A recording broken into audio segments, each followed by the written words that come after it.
웰페어 뉴스 브리핑 박정인입니다. 웰페어 뉴스와 함께 사회복지계 이슈를 만나봅니다. 오늘 첫 번째 기사입니다.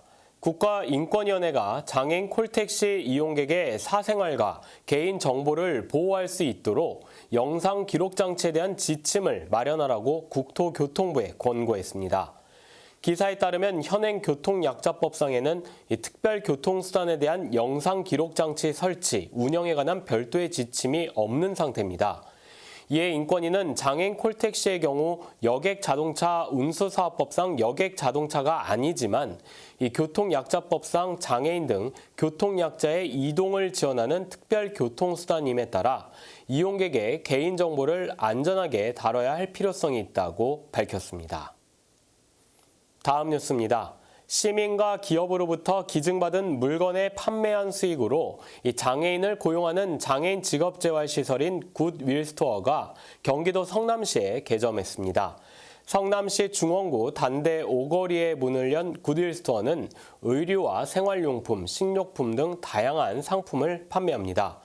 현재 단대 오거리점에는 공개 채용으로 선발된 발달장애인 직원 10명이 근무를 하고 있고 이 직원들은 물품 분류부터 진열과 손님 응대 등의 업무를 보고 있습니다.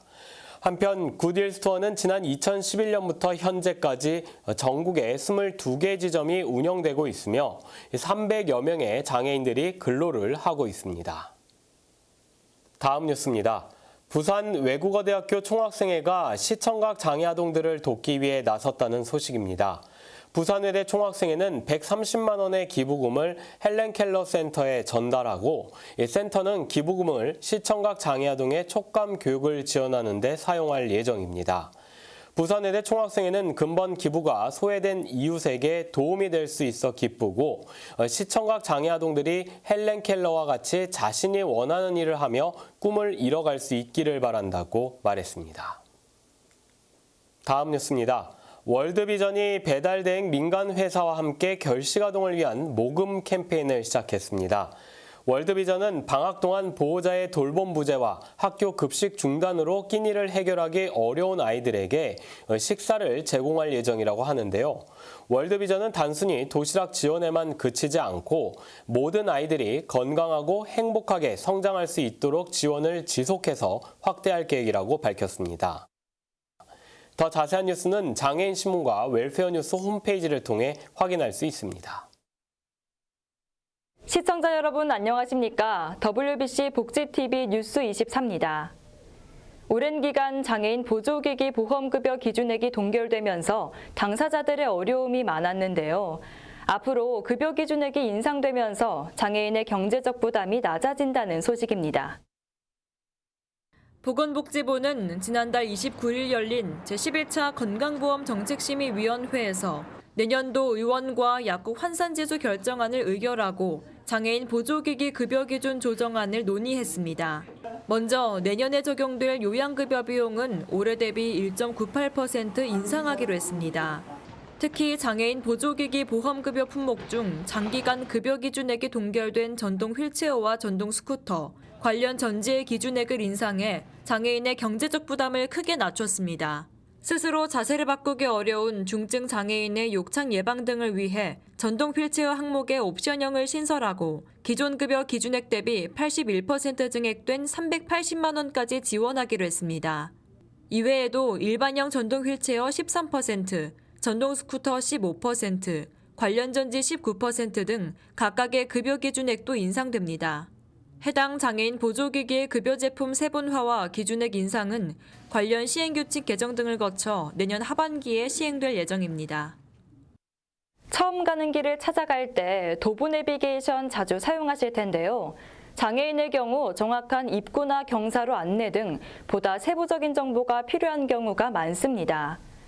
이를 위해 전국 공공기관들이 힘을 보탠다고 하는데요. 자세한 소식 전합니다.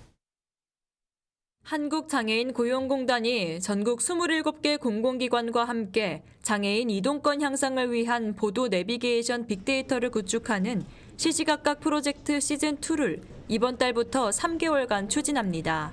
프로젝트에 참여하는 전국 공공기관 임직원은 개인 휴대폰에 전용 앱을 통해 건물 출입구나 경사로 등 편의시설의 사진을 수집하게 됩니다. 이렇게 모인 데이터는 인공지능과 장애인 당사자 검증단을 거쳐 보도 내비게이션에 반영됩니다. 지난해 실시한 프로젝트 시즌1에는 50개 기관의 임직원이 참여해 34,799건의 보도 접근성 빅데이터를 구축했습니다. 올해도 정확한 건물 입구와 휠체어 이동 경로 등을 제공하는 무장애 보도 내비게이션을 구축해 장애인을 포함한 다양한 교통약자의 이동 편의를 증진시킬 계획입니다.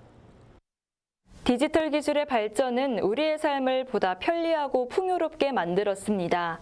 이러한 기술의 발전을 모두가 공평하게 누려야 하지만 우리 사회에는 장애인과 고령자 등 디지털 기기나 서비스 이용을 어려워하는 사람들도 많습니다. 모두가 이용하기 쉬운 디지털 기기와 서비스를 논의하기 위해 디지털 정보 접근성 컨퍼런스가 열렸는데요. 현장의 이야기 담아왔습니다. 하나, 우리는 장애인, 고령자 등 디지털 취약계층의 키오스크 역량 강화를 위한 교육에 적극 협력한다. 하나, 우리는 키오스크 접근성 개발 전문 인력 교육에 적극 참여한다. 2023년 6월 27일 정보 접근성 보장을 위한 키오스크 협의체 일동.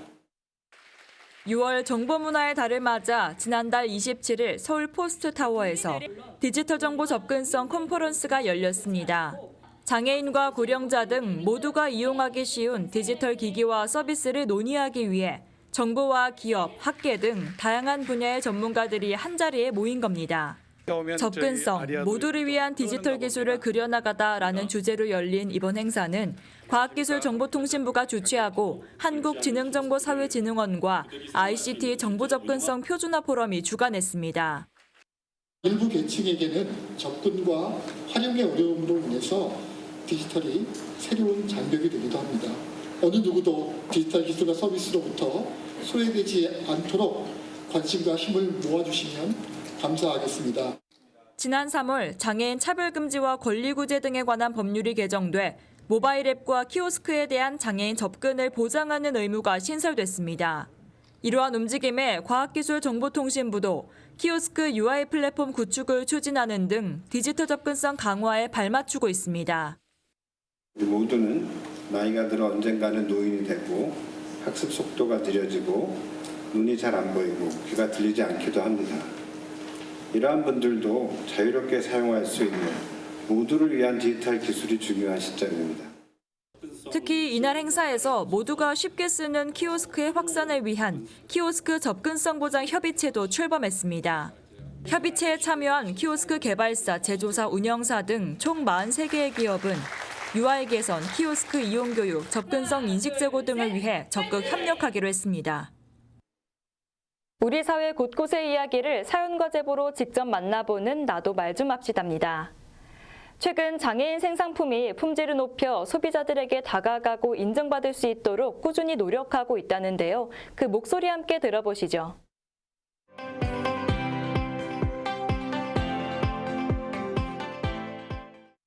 과거에는 장애인 생산품이라고 하면 품질이 낮다거나 또 제품 자체에 대한 신빙성이 좀 떨어진다 이런 편견을 가지고 계신 분들이 많은데요. 지금은 장애인 생산품이라고 전면에 내지 않고도 판매하고 인정받고 있는 기업들이 되게 많이 있다라는 부분들을 좀 말씀드리고 싶고요. 또 공공기관이라던가 또 사회복지기관이라던가 이런 데서는 많은 관심을 갖고 제품을 판매해 주셨지만 점차적으로 민간 기업에도 많이 저희도 이제 카카오 채널이라던가 개인 홈페이지 이런 다양한 SNS를 통해서 일반 구매자들이 많이 구매를 하고 계시는데 그 구매자분들은 제품이 좋아서 구매하시는 분들이 비율이 점점 늘어나고 있거든요.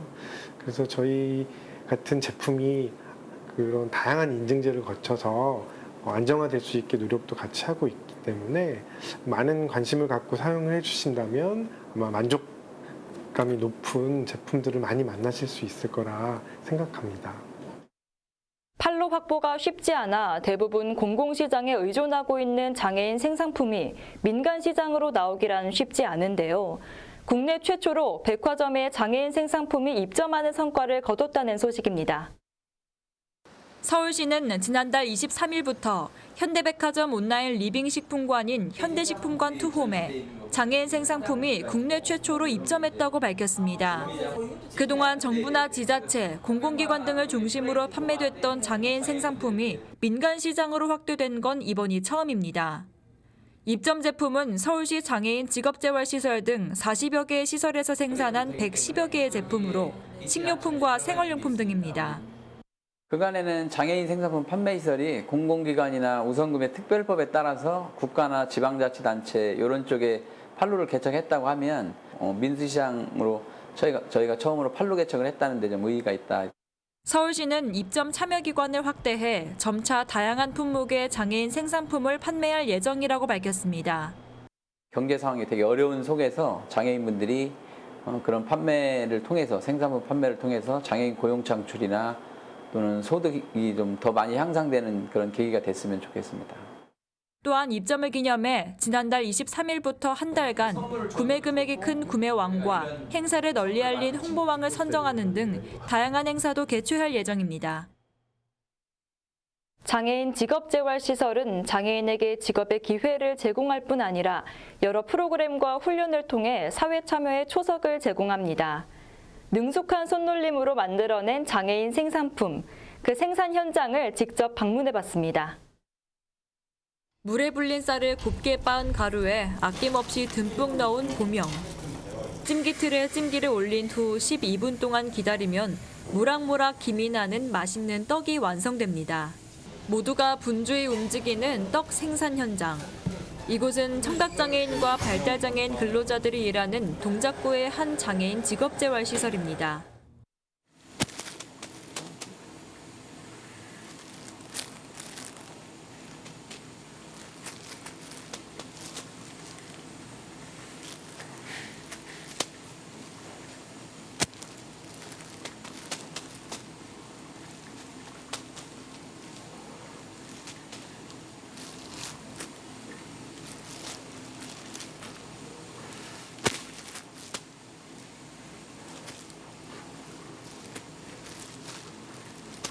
아,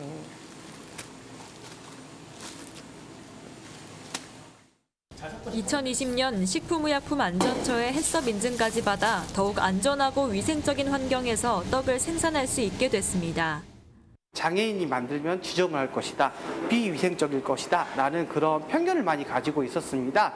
그래서 그런 것들을 저희가 해소시키기 위해서 저희 떡프린스 같은 경우에는 국내산 쌀과 천연 재료만을 가지고 소비자들에게 안전하고 위생적이며 건강한 먹거리를 제공하기 위해서 노력을 해서 서울 은평구에 위치한 중증장애인 생산품 판매시설.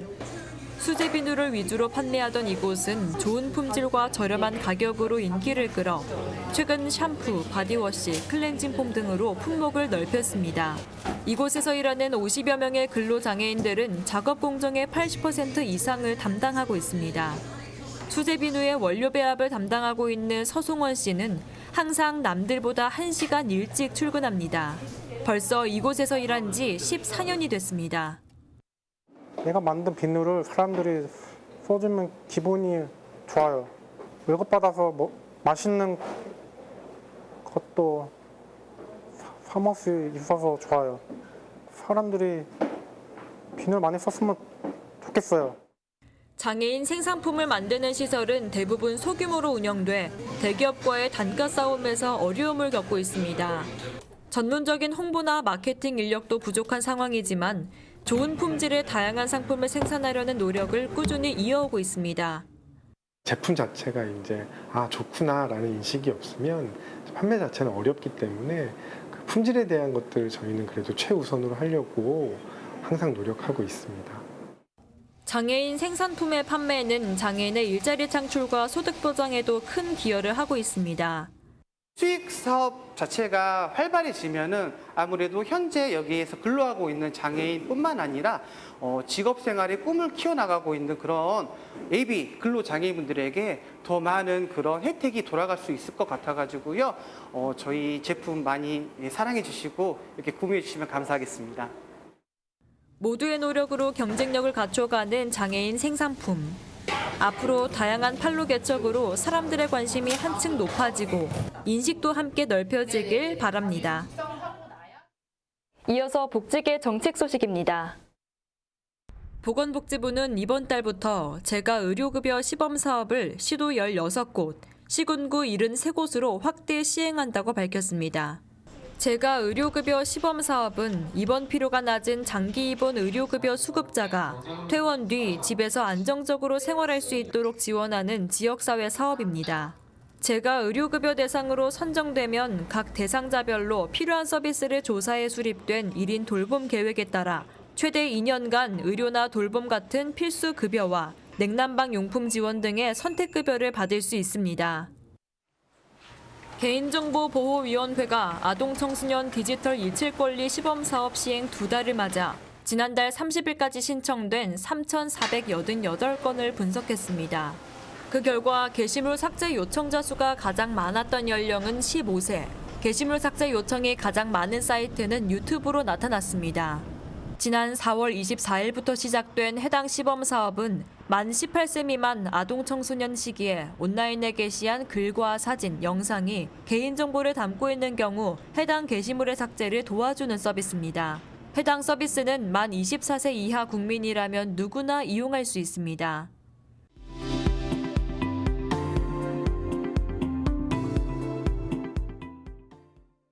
벌써 13년째 먹거리 나눔 봉사를 펼치고 있는 샘솟는 공동체가 무더운 여름을 맞아 저소득층 노인들에게 영양 가득한 삼계탕을 만들어 전달했습니다. 안부도 함께 살피는 세심함이 돋보였는데요. 정훈선 기자입니다. 날마다 먹거리가 만들어지고 있는 이곳은 의정부에 위치한 샘솟는 공동체입니다. 지난달 26일과 27일 이틀에 걸쳐 350마리의 삼계탕이 만들어졌습니다. 2019년서부터 우리가 의정부라는 지역사회에서 복지활동을 꾸준히 했었는데 저희가 이제 처음에는 사회적 소외계층을 우리가 대상을 우리가 좀 지원을 하다가 특히 이제 노인 빈곤 노인분들에게 먹거리를 제공하기 위해서 굉장히 이제 애를 쓰고 있는데 반찬 나눔과 꿀빵 간식 그런 것들을 저희가 수시로 제공을 하고 있습니다. 그래서 앞으로도 이런 사업은 우리가 지속적으로 펼쳐야 될 일이라고 보고 지역사회 복지 발전을 위해서 노력을 해볼 예정입니다. 샘솟는 공동체 소속 행복지원사업 봉사단은 매월 관내 노인 350가정에 월 2회씩 다양한 먹거리를 만들어 배달해 왔습니다.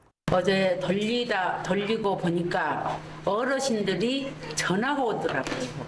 드시고 저녁에 어머 어쩌면 이렇게 삼계탕 집에서 사 먹은 것보다 더 맛있다고 칭찬을 하니까는 저희 진짜 힘들었는데 그 마음이 그냥 녹더라고요.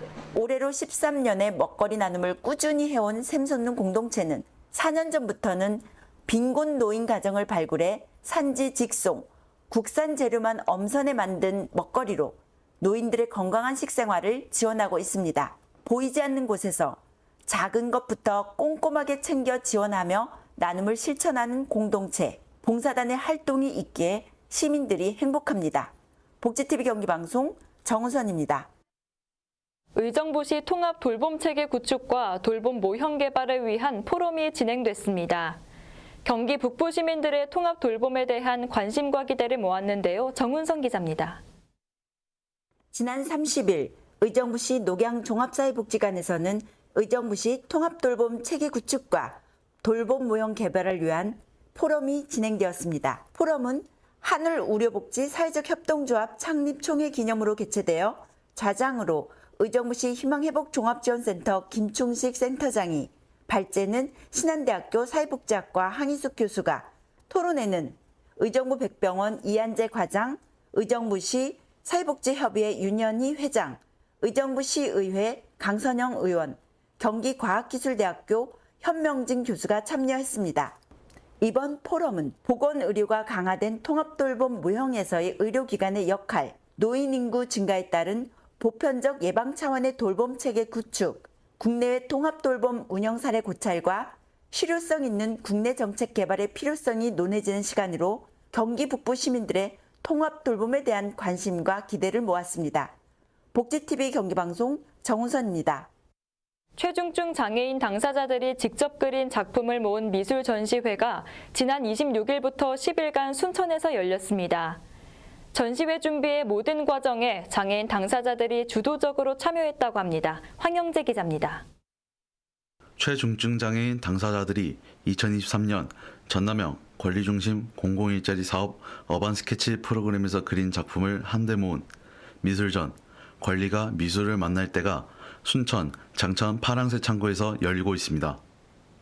어반 스케치란 도시 또는 여행지의 풍경을 보고 그 느낌을 자유롭게 그리는 활동으로 참여자들은 순천만 정원, 발달장애인 친화거리인 순천 르네상스 거리, 조례 호수공원 등 자신이 좋아하는 장소를 그림에 담았습니다. 그림 전시회를 발표하게 돼서 너무나 기쁩니다. 잘은 못 그렸지만 발표하게 된 것을 너무나 기쁘게 생각합니다. 어반 스케치 그림을 그릴 때 제일 행복합니다. 제 작품이 많은 사람들과 함께 보여져서 제일 기쁩니다.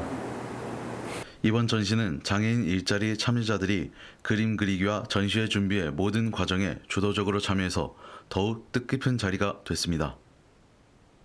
느리더라도 천천히 더불어 나갈게라는 모토로 발달장애인 친화거리를 만들려고 지금 하고 있거든요.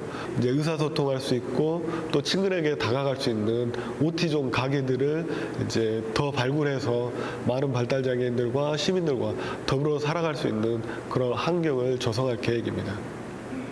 전시는 지난달 26일부터 이달 5일까지 열려 장애인 일자리 참여 작가들의 성과를 지역사회와 공유하고 관람객들에게 큰 울림을 주는 시간이 됐습니다. 복지TV 뉴스 황영재입니다. 고흥군이 올여름 무더위를 대비해 독거 어르신과 장애인 등 취약계층에게 선풍기와 식료품을 전달했습니다. 복지 사각지대를 집중 발굴해 해소하겠다는 취지입니다. 정희현 기자입니다.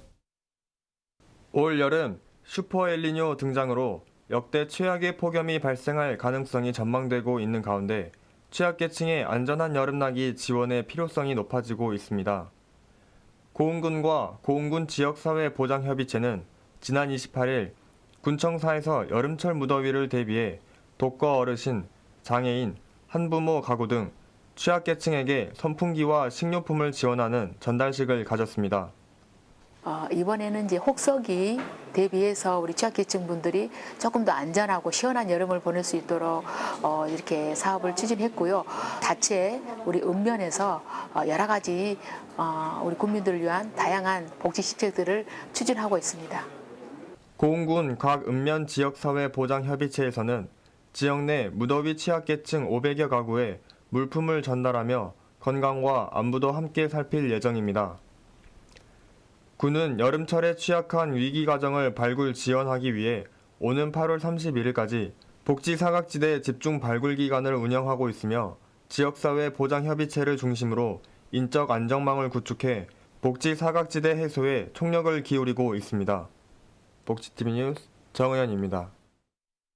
위에서 장애인 생산품에 관한 소식 전해드렸는데요. 장애인 생산품은 단순히 일자리를 제공하는 것에 그치지 않고 장애 인식 개선과 사회공헌 등 다양한 부문에서 큰 의미를 차지하고 있습니다. 앞으로 이번 소식이 일회성에 그치지 않고 우리 일상에서 장애인 생산품을 만날 수 있는 그 시작점이 되길 바랍니다. 이상 WBC 복지TV 뉴스24를 마칩니다. 시청해주신 여러분 고맙습니다. 우리 주변에서 일어나는 불공정한 사례부터 억울한 사연, 따뜻한 미담까지 장애인 신문과 웰페어 뉴스 홈페이지를 통해 보다 다양한 소식을 접할 수 있습니다. 시청자 여러분의 제보를 기다립니다. 웰페어 뉴스 홈페이지 또는 전자우편, 전화번호 02-2655-9519로 많은 제보 바랍니다.